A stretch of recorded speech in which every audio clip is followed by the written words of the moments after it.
de-a face cu unul din puținii supraviețuitori ai realizatorilor filmului Haiducii. Trebuia să vină și prietenul și colegul Marin Muraru, dar a fost reținut de niște probleme familiale. M-a rugat și Emea Covescu să o scuze în fața publicului astă seară că nu poate să vină. Ea a fost debutantă la acest film, am descoperit pe o stradă în Sinaia, era cu mama ei, studentă în anul 1 și mi s-a părut frumoasă și mie și Vamza și lui Din Cocea și am racolat-o și am adus-o să facem film. Astăzi nu poate să fie prezentă. Ea a jucat pe urmă în continuare, a jucat în Haiducii, dar pe urmă a avut rol principal în răpirea fecioarelor, Sestea Domniței Raul, nu mai mi-aduc aminte, dar mă roagă să o scuzați, că o scuz eu pentru lipsa ei și să vă mulțumesc că ați venit la această filmare. O salut cu foarte multă căldură pe fiica lui Dinu Cocea, cu care pot să spun că am început activitatea mea de actor de cinematograf la filmul Copiloți cu aviatori în 1956 la Bacău. A fost primul meu film și el era regizor secund. Ne-a legat de-a lungul anilor o prietenie foarte frumoasă, pe care mi-o amintesc cu bună plăcere. El face parte dintr-o familie de vechi intelectuali din țara noastră românească. Numele Cocea este autentic, nu este pseudonim. Într-o seară am fost invitat, mi-aduc aminte, la grădina Mont Jardin, poate unii dintre dumneavoastră mai apropiați de vârsta mea și o aduc aminte, unde e acum hotelul de Robanț, și acolo era Eugen Baru cu Dinu Cocea să-mi propună să intru în acest film. Eu, bineînțeles, am ezitat, n-am crezut și nu cred în continuare, dar am practicat și acest lucru în filme de-astea de capă și spadă, dar mi s-a părut general când am citit, foarte românesc, foarte interesant, foarte romantic și am acceptat să joc numai după ce am avut o întâlnire cu colegul meu și prieten drag, care a fost Emanuel Petruț, un mare actor, cu care jucasem, făcusem un film, filmul Răscoala.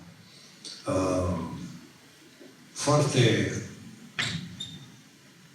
abrupt așa, am sosit la filmări, m-am întâlnit acolo cu o echipă extraordinară, cu niște actori formidabili. Acolo era și Toma Caragiu, și Marin Moraru, și Bănică, și Amza Pelea. Actori mari, Fori Eterle. Am constituit o echipă extraordinară și am fost în niște locuri de filmare foarte frumoase. Pot să vă spun că a fost un film foarte reușit. O să vedeți, o să-l judecați cu ochii de astăzi, dar eu cred că calitățile lui de reconstituire a istoriei noastre din secolele 18-19,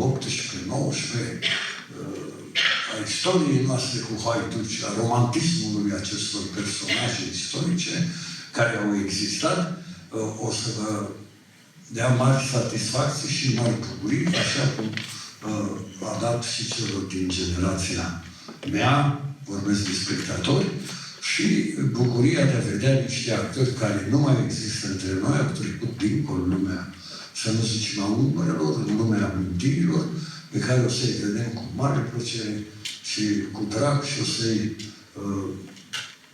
amintim și o să-i păstrăm în suflet și poate că o să dorim să mai trăiască lângă noi și să mai poate lucra alături de noi. Eu mulțumesc sorții că mi-a dat posibilitatea să mai fiu aici cu dumneavoastră. Viața mă ajută și poate mă va ajuta în continuare. La pale de codru verde, mititel foșor se vede, au nu-și focul potolit, au de Haiduci ocolit, nu știu 10 ori 12. Acest film a constituit pentru mine un contact cu niște oameni extraordinari, s-a pomenit aici, a vorbit un coleg înainte și vorbea din Cocea în interviul lui, Dumnezeu să-l odihnească, despre operatorul Gică Voicu, care a dispărut din termen timpuriu, a plecat dincolo. A fost lumea în care am existat în niște decoruri extraordinare, niște scenografi extraordinari, Simonescu, machiori foarte buni, locuri de filmare extraordinare. Mi-aduc cu plăcere aminte de locuitorii de la Slănicul Prahovei, de la Maicuța, de la Mănăstirea Susana, care ne-au susținut pe tot parcursul filmărilor, cu drag, cu interes, ne-au văzut în casele lor. Am și locuit la Mănăstirea Susana, am și locuit la Slănicul Prahovei, în case de oameni din Obârșia acolo, cu Obârșia de acolo și ne-am simțit foarte bine și am fost îngrijiți ca într-o familie.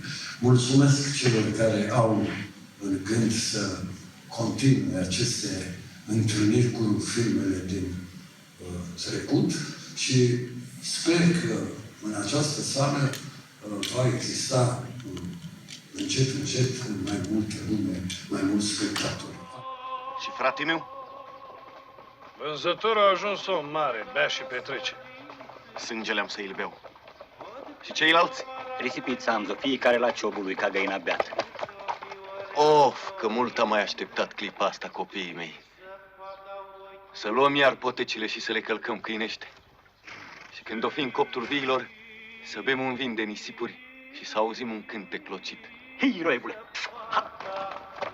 Primul film este unul al negru, poate chiar puțin sepia. În egală măsură mi-a făcut plăcere să văd afișul de afară, care aparține tot Minema și care este unul dintre cele mai rafinate, pentru că este o combinație între cele două.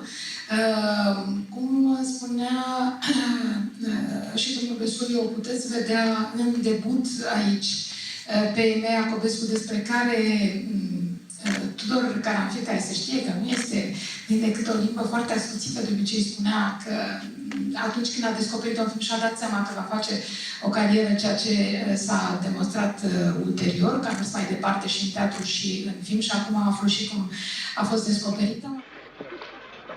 Arhonda, stai jos și dă cărțile. O să-mi fac datoria și o să te las lefter. Norocul nu face pui numai într-un cuib.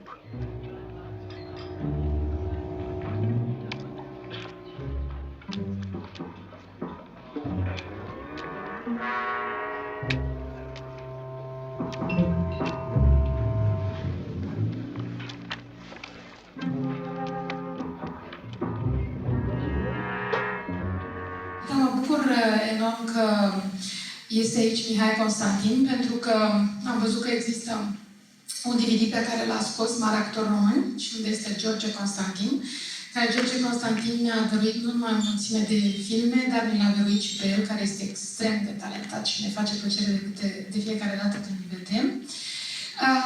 Și aș mai adăuga faptul că, sigur, acum o să putem să vedem acasă, în condiții foarte bune, filmul, știind că atâta vreme erau copiile de 35 și super zgriate, ploaiele, ziceam noi, pentru că abia se mai vedeau de foarte multe ori și la televizor, când le vedeam, căutam întotdeauna să fie copia cea mai bună, să fie o copie standard și până ajungeam la ea, mi-aduc aminte cât de complicat era și inclusiv Haiducii, la un moment dat, spre sfârșitul anilor 80, nu mai puteam da. Era considerat mult prea deschis și mult prea occidental, dacă vreți, culmea bizarerie și pentru că, între altele, știm bine, din Ucocea deja plecase.